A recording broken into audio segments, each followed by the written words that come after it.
Сәлем қазақ даласы, далам менің, сая таулы самал жел, саумал көлім, жер асылы думан бел, бақыт елім, әнім жырым арналсын саған менің.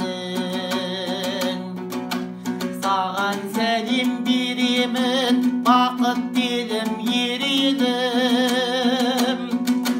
Жазық жайлау егін жай, көз жеткісіз көлемі.